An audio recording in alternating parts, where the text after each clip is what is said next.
नमस्कार दोस्तों, पीएम मोदी निमंत्रित होकर जा रहे हैं कनाडा में होने वाले G7 समिट में हिस्सा लेने।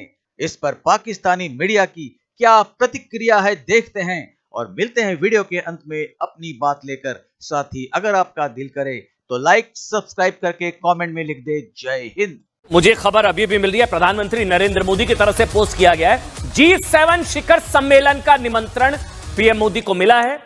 ना सिर्फ ये कि कैनेडियन प्राइम मिनिस्टर ने जो है वो मोदी जी को इनविटेशन दे दिया है, बल्कि ये कि फोन कॉल करके इनवाइट किया ताकि मोदी जी ये ना कहें कि कोरियर वाला जो था वो कार्ड कहीं और डाल के चला गया, तो वो सिस्टम ना हो। या फिर ये भी ना कहें कि जी हमने ईमेल, आजकल तो ईमेल भी कर देते हैं ना लोग, ईमेल कर देते हैं, व्हाट्सएप कर देते हैं, तो लोग कह देते हैं हमें तो ईमेल मिला ही नहीं, या हमें तो जी व्हाट्सएप मैसेज आपका आया ही नहीं, तो इस किस्म की भी कोई बात ना हो सके। तो इसलिए एहतियात के तौर पे कैनेडियन प्राइम मिनिस्टर ने बाकायदा फोन कॉल करके और प्राइम मिनिस्टर मोदी को इनविटेशन दिया है G7 समिट का। तो बहरहाल मोदी जी ने भी फौरन ही टाइम जाया किए बगैर ही हाँ कर दी कि बस में अभी आया। और जी अब मोदी जी जा रहे हैं मोदी को लेकर, और कहा यह जा रहा था कि जो G7 का समिट होने जा रहा है उसके अंदर 6 साल के बाद जो है वो Indian prime minister Narendra Modi ji को नहीं बुलाया गया। इसके ऊपर जी कई लोग जो है वो भारत से भी जश्न मना रहे थे और पाकिस्तान में भी बहुत खुशी मनाई गई थी, और हमारे जैसे जो लोग थे हम थोड़ा सा बैलेंस रखने की कोशिश कर रहे थे। तो हमने कहा भाई अगर इन्विटेशन आ भी जाता तब भी मोदी जी नहीं जाते, इसलिए कि जिस तरह के टर्म्स रहे हैं पिछली गवर्नमेंट जो कनाडा की थी, या जो पहले प्राइम मिनिस्टर रहे ट्रूडो साहब, तो अजीब सा नाम इनका, मुझे लगता है इनका नाम अजय या विजय होना चाहिए था, लेकिन खैर जस्टिन ट्रूडो के लिए भी हमने कहा कि जी क्योंकि उन्होंने तरह तरह के एलिगेशंस लगाए भारत की हुकूमत पे, तो जाहिर है कि अगर इनविटेशन आ भी जाता तब भी मोदी जी ना जाते, और अभी तो खैर बिल्कुल गए ही नहीं है। लेकिन खैर मोदी जी ने दोनों लोगों को जो है जो कि बिल्कुल से नेगेटिव बात कर रहे थे उनको भी रिजेक्ट कर दिया, यानी कि उनको भी गलत साबित कर दिया, और जो लोग ये कह रहे थे कि अगर इनविटेशन आ भी जाता तब भी ना जाते। ऐसा सिर्फ पाकिस्तान से ही नहीं, भारत से भी कई जर्नलिस्ट दोस्त जो है हमारे वो इस किस्म के ट्वीट्स लगा रहे थे।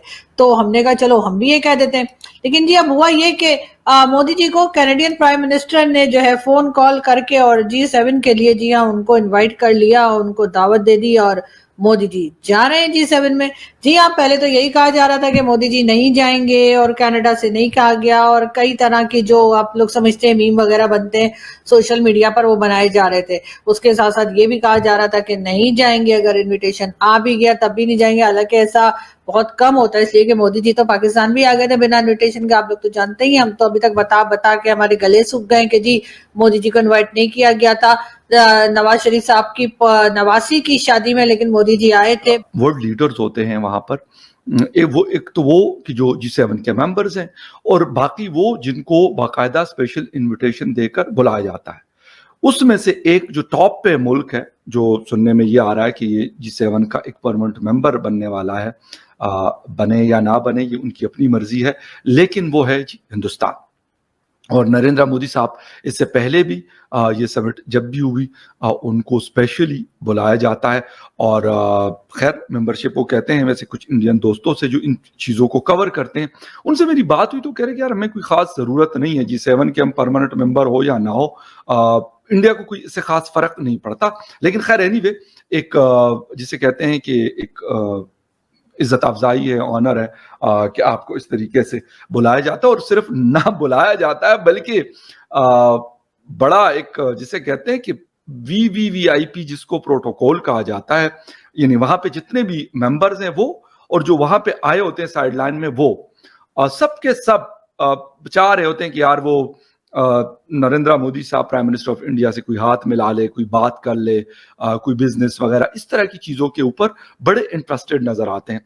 तो मेरे ख्याल में ये उनके लिए एक बहुत बड़ी रिस्पेक्ट की बात है। किसी के लिए भी, मैं ये नहीं कहता कि नरेंद्र मोदी साहब प्राइम मिनिस्टर इंडिया के लिए, अगर मेरे प्राइम मिनिस्टर पाकिस्तान के हो तो मैं कहूँगा बिल्कुल बहुत बड़ी बात है कि आपको इस तरह की रिस्पेक्ट मिल रही होती है वर्ल्ड जो लीडर्स के दरमियान, और हर कोई चाहता है कि आपसे हाथ मिलाए, आपके साथ पिक्चर बनाए, आपके साथ खड़ा। हालांकि सारे बड़े लीडर्स आए होते हैं, कोई आम लोग तो होते कोई नहीं है भी। अगर हम लोग आपने G7 मीटिंग की बात की है, तो इसके अंदर जो इंडिया है वो परमानेंट मेंबर नजर नहीं आता हम लोगों को G7 के अंदर, ठीक है। And second most important thing, अगर हम G7 की कंट्रीज की बात करें तो इसमें हम लोगों को कनाडा नजर आता है, यूके नजर आता है, फ्रांस नजर आता है, इटली नजर आता है, जापान नजर आता है, USA भी नजर आता है। But the point is that कि उसके बाद अगर हम लोग G7 की बात करें तो इससे पहले बांग्लादेश के साथ भी इन्होंने एक समिट को अटेंड किया हुआ है नरेंद्र मोदी ने। लेकिन राइट नो अगर हम लोग G7 मीटिंग की बात करें तो बहुत बवाल मचा हुआ है कि भाई इंडिया इस बार G7 की मीटिंग के लिए इनवाइट क्यों नहीं किया गया। सबसे पहले वो मेंबर नहीं है, लेकिन as a respect gesture, as a Vishwa Guru India को इन्वाइट किया जाता था ताकि वो आकर वहां पर अपने ख्यालात का, स्पेशली क्लाइमेट चेंज के बारे में जो डिस्कशन करते हुए हम लोगों को दिखाई देते हैं। सो यहाँ पर बेसिक सवाल ये आता है कि भाई इतना बड़ा विश्व गुरु हो, इतनी बड़ी फॉरेन पॉलिसी हो, इतने बड़े से करने लगा था कि इतना बड़ा एक कल्चर प्रमोट होता है, लोग स्पेशली फॉरेनर्स कल्चर देखने इंडिया में स्पेशली आते हैं, तो क्यों इस दफ़ा इनवाइट क्यों नहीं किया गया? क्या वजूहत लगती है, क्या फैक्ट्स नजर आते हैं बैक एंड पे, क्या ऐसे मामला था जिसके बिहाफ पे इस बार इंडिया को इनवाइट नहीं किया गया? सुनने में तो यह है कि जो इंडो पाक कॉन्फ्लिक्ट चला था और जिसके अंदर कह लें कि यूएसए ने इंटरप्शन किया था आकर सीज फायर को लेकर, वहां पर अगर देखा जाए तो इंडिया की जो फॉरेन पॉलिसी है काफी ज्यादा जंबल करती हुई दिखाई दी है। बट एक मिनट आपका सवाल यहाँ पे आपकी बात काटूंगा। फॉरेन पॉलिसी का आपने जिक्र किया कि आखिरकार कनाडा के प्रधानमंत्री मार्क कार्नी ने भारत के प्रधानमंत्री नरेंद्र मोदी को G7 समिट 2025 में आने का बकायदा न्योता दे ही दिया। उन्होंने ये निमंत्रण व्यक्तिगत रूप से सीधे फोन पर बात करके नरेंद्र मोदी को दी। इसी दौरान दोनों राष्ट्र प्रधानों ने दोनों देश के आपसी संबंधों को मजबूत बनाने के विषय पर चर्चा भी की। इसी के साथ ही नरेंद्र मोदी ने कनाडा के प्रधानमंत्री मार्क कार्नी को चुनाव जीतकर कनाडा के प्रधानमंत्री बनने पर बधाई भी दी। इस पूरे घटना की जानकारी मोदी ने स्वयं सोशल मीडिया एक्स हैंडल पर दिया। उन्होंने G7 पर सम्मिलित होने का आमंत्रण देने के लिए कनाडा के वर्तमान पीएम को धन्यवाद भी दिया। उन्होंने इस बात पर प्रकाश डाला कि भारत और कनाडा लोकतंत्र के दो सशक्त आधार है। दोनों देश के आपसी सम्मान और विभिन्न विषयों पर मार्गदर्शन आपस में मिलकर काम करने के उत्साह को बढ़ावा देंगे। उन्होंने आगे कहा कि G7 समिट में आपसी मुलाकात का हमें बेसब्री से इंतजार रहेगा। इस आमंत्रण से पहले इस बात को लेकर पूरी दुनिया में जोरों से चर्चा चल रही थी कि हाल ही में कनाडा और भारत के बीच कुछ विषयों को लेकर तनावपूर्ण स्थिति पैदा हो गई थी, जिसे लेकर भारत को शायद न्योता ना भेजा जाए या फिर भारत खुद G7 समिट में न जाए। ऐसे में 2019 के बाद ये पहला अवसर होता कि भारत के पीएम मोदी G7 समिट में अनुपस्थित रहते। ये अटकलें इसलिए भी लगाए जा रहे थे कि कनाडा की तरफ से भारत को न्योता भेजने की कोई प्रतिक्रिया व्यक्त नहीं किया जा रहा था। लेकिन कनाडा के नवनिर्वाचित प्रधानमंत्री मार्क कार्नी का मोदी को व्यक्तिगत फोन ने सारे अटकलों का खंडन कर दिया। जस्टिन ट्रूडो के गलत बयानबाजी से कनाडा और भारत के जो संबंध तनावपूर्ण हो रहे थे, उसे अवश्य ही मार्क कार्नी के ये प्रयास सुधार की तरफ बढ़ते कदम होंगे। पाकिस्तान को इस बात से बड़ी खुशी हो रही थी कि मोदी को G7 समिट में न्योता नहीं मिलने वाला, लेकिन अब शायद पाकिस्तान अपने गालों पर ही तमाचा मार रहा होगा। तो मिलते हैं अगली वीडियो में, तब तक जय हिंद, जय भारत।